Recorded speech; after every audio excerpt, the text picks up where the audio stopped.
Well, boys, it's another day back out here at Elevated AF, and today's a Sunday, so the shop is closed. Now, a few days ago, I had seen a property that came up for auction in town here. It was a foreclosed on property. The county was selling it, I guess, and I've been looking for a place to buy. Now, the property sold as is, and it looks in decent condition, but I paid a lot more than I wanted to for it, and I've driven past the property a few times now, and it's not too bad, but now since I've officially bought it, we can actually go in there, take a look at everything, and see just how much money I'm gonna lose. Or I guess overpaid for the property. So this is it right here. Nice little place. It's just this little lot. It's not even that big. Got some nice fencing around it. Got a pretty decent shop. I'll go take a look in the house later because I'm not too sure how bad it is. I mean, as you can see, it's not the fanciest thing out there, but I think it'll work for me. Now, I got all the keys to everything here. We can open up all the sheds, but there's a nice little pond here. Maybe I should stock it with some fish or something. I could go fishing. Is there anything in this shed? Oh, the lawnmower. What is this, a John Deere 333? Well, the grass is a little bit long, so I should probably cut that when I have the chance. I'm not entirely sure how long this place has been abandoned for now, but one thing I specifically remember when I've driven past here before is there was an old 70s Ford sitting outside, and it was really, really nice. My hope is that in that shed, there's a very, very nice 70s Ford sitting in there. I mean, hopes are a little high there, but a guy can dream. Now, what's funny is I've seen this old guy that I guess owned this property at one point out with his farm haul in the winter trying to move snow with this thing, and it was just not getting any traction. He could not move any snow whatsoever. So I don't think this is the most ideal tractor for doing that. It's looking like there's just a bunch of random junk around here. Not a whole lot of value, maybe some scrap metal. That's about it. Now, even though I already overpaid for the property, I'm gonna have to put a lot more money into it because I need a house to live in, and that's gonna be my new house, as long as it's not in too bad a condition, which I should probably go check out. Okay, it's actually better than I thought. Took a walk in there. Everything looks good. It's decently clean. It's gonna need some remodeling, but nothing too crazy. Now, I gotta see what the heck is sitting in here. Oh, you gotta be kidding me. Yep. I struck gold. There's two of them, and they're both in like mint condition. Oh man, these things are so flipping clean. Roro Customs, that's a shop not too far. It's a couple hours away from here. He must have done these trucks, and these trucks are rare, and in this good of condition, they're even more rare. Let me check how many miles are on them. Oh, there's like nothing for miles. There's almost no miles on them. I'll gotta check the other one here. This one has a little bit more, but still, dang. What's this? This is 90. I think this is a 1990 Ford F250. Or no, it's a 350 XLT Lariat. Oh, this I know is rare, especially in this color. Look at that blue. This thing's got to be low miles too because it's absolutely immaculate. Are there any keys in this one? Nope, no keys. Yeah, there was no keys in either of these trucks. I wonder if there's any in the toolbox here. Not in that drawer. Not in that drawer. Not there. Not there either. Where the heck are the keys for these? I can't even see if any of these suckers run without the keys. Is there anywhere they could be? Could be in this shed? Oh, son of a gun. They're hanging up here. Well, that's one heck of a way to hide them, I guess. Ain't nobody stealing your trucks that way. Because that shed was locked. This barn was locked. So even then, you're going to have to find the keys. And I seem to have a knack for figuring out where old guys hide their keys to their trucks. Okay, I think this one is for this truck. Can't be too sure. Nope, that's not the right one. There we go. This is the right one. If this sucker fires up. That's close. Oh, there goes. All right, let's see if she'll come out of the barn. Oh, look at this thing out in the sun. Dang. And both these trucks are on Steelies and Boggers. That is flipping cool. Let's see if I have any luck with this one. Come on.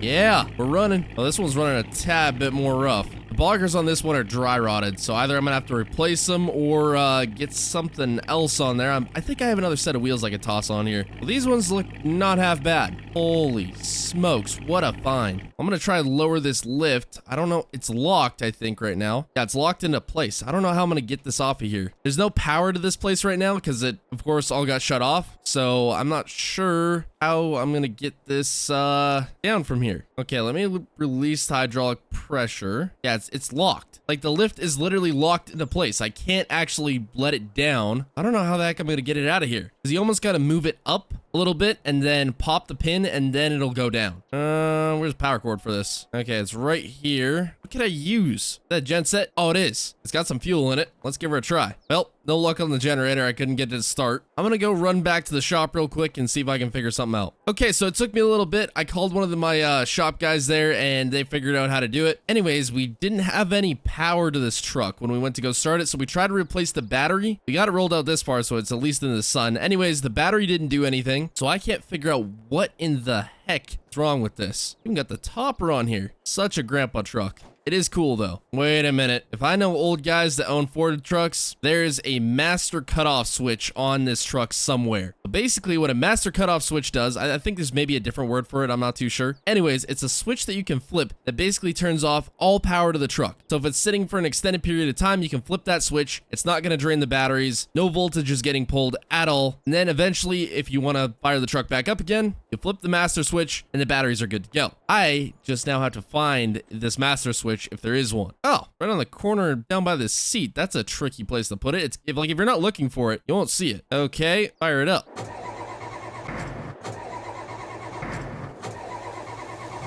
These old 7.3s can sometimes be a pain. Come on. Oh, we're running? I think we're running. Oh man, this thing all the way out in the sun. It looks so flipping cool. Even though the lights work on it still. That's actually kind of impressive. Dang, this is such a cool truck. Now, the only thing I will say is I'm not a big fan of the front end on these 90s trucks, at least the 1990 Ford. The style that came after this is definitely the superior one, in my opinion. This just looks like a complete brick. Well, I'm lucky. I guess my shop's pretty dang close, so I guess we get to take these things down that way. So the 1990 Fords aren't exactly rare in themselves. However, in this color, in it being a single cab long box and a 350 and a flippin' manual, this thing is one of the rarest models for a 1990. Now, while I'd kind of like to leave this stock, it honestly doesn't look the best stock right now. If it was maybe a 95, I might leave it, but I kind of got an idea that I want to try out. So come Monday, I'm gonna have the guys tear this apart a little bit. We're gonna do a little work on it. I'm gonna have to order some parts, but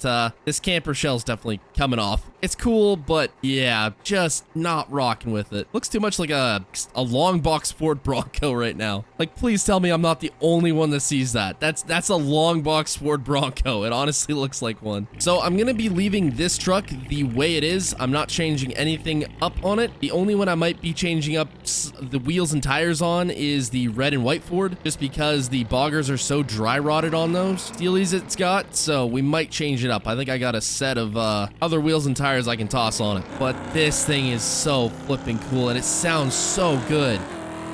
Ooh, little jump there. Can't say I'm a big fan of the color, but other than that, pretty awesome. I honestly think this one might be going in the personal collection because I like it so much, but we got one more truck to pick up yet. I'm not gonna lie, the steelies and boggers really starting to grow on me. We just did a square body with them and it looks absolutely sick. The fact that we found two Fords with them, it's even better. But I think this one's gonna be getting a temporary setup till I can order some new boggers. Unfortunately, the size, I looked it up, it's on back order, so we're gonna have to wait a little while, but in the meantime, it'll get a temporary, newer setup. Well, I'm back here at the property. I figured since I still got most of a Sunday left here, well, it's the afternoon, but we got all the truck stuff taken care of now. I think I'm gonna hop on the old lawnmower. That is if it'll start. Who am I kidding? The John Deere, the sucker fires right up. Tell me this ain't the most relaxing way to spend a Sunday afternoon. Just mowing the lawn. Now that I think about it, the grass at the dealership's getting pretty long. Yeah, screw it. All the other guys do it. Well, it looks like my mowing's gonna be short-lived. Why is there so many deer on the road? Get out of here. Anyways, my mowing's gonna be short-lived because I just had a buddy call me and ask me if I could go and grab a new truck for him. Well, new to him at least. And yes, it's a Sunday and the dealership's closed, but he's my buddy. I gotta help him out. Anyway, he wants me to bring it back to the shop there and do some work on it for him come Monday, so I guess we'll grab the second gen in the trailer and get going. Man, the things I do for my friends. But supposedly this truck is absolutely mint, so I guess we'll find out. Holy smokes, he was not kidding. This is one cool truck right here. But it actually wasn't too far from the shop. I was under the impression it was a lot farther, but this is a really interesting colorway. This thing is such a clean, simple build, and it's a limited too. It's only a Ram 1500, so nothing too crazy. It ain't no Cummins, but gotta say, I'm liking the look of it. Anyway, he wants to completely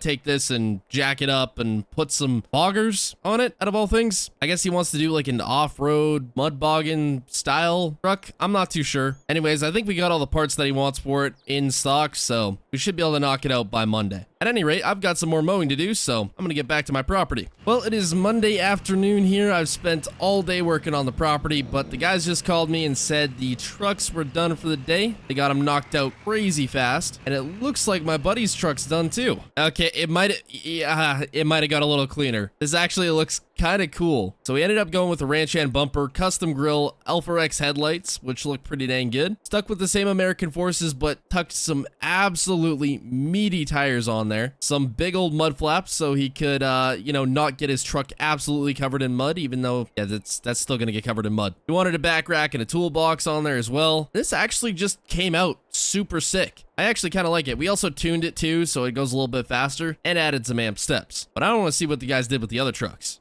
Oh yeah, dang, the F-350's looking a lot cooler. The funny thing is, these American Force wheels are actually the exact same design of wheels that are on my buddy's Dodge out there. We put some Meteor tires on this. I think they look really good. Just the wheel to tire ratio slaps. We ended up going with a different bumper. I felt it suited the front end a little bit better. Got some new headlights and cab lights on there because the old ones, they weren't that bright since they were the originals. So we kind of wanted to fix that. Took the topper off, added in a full straight pipe with a nice little exhaust tip, nothing too crazy. Put some clear taillights in, and that is really the extent of this. Just a super simple, clean build that I think is going to sell in like no time. And I kind of want to keep it, but I got to stop keeping trucks. I have too many at this point. Now, this is the 70s Ford. All we did to this was put on some American Forces. We had these sitting around the shop. We thought they'd look cool, and the old boggers were absolutely cracked and destroyed, dry rotted right out. So we had to stick something else on there for the time being. And you know what? These look really good. Something about a big wheel on an older truck. Not too sure. Well, that can't be good. Not too sure what that's about. Anyways, let me know down in the comments what you guys prefer. Big wheels, small tires, or the boggers and steelies. I think both look good, honestly. But hope y'all enjoyed. Subscribe, and goodbye.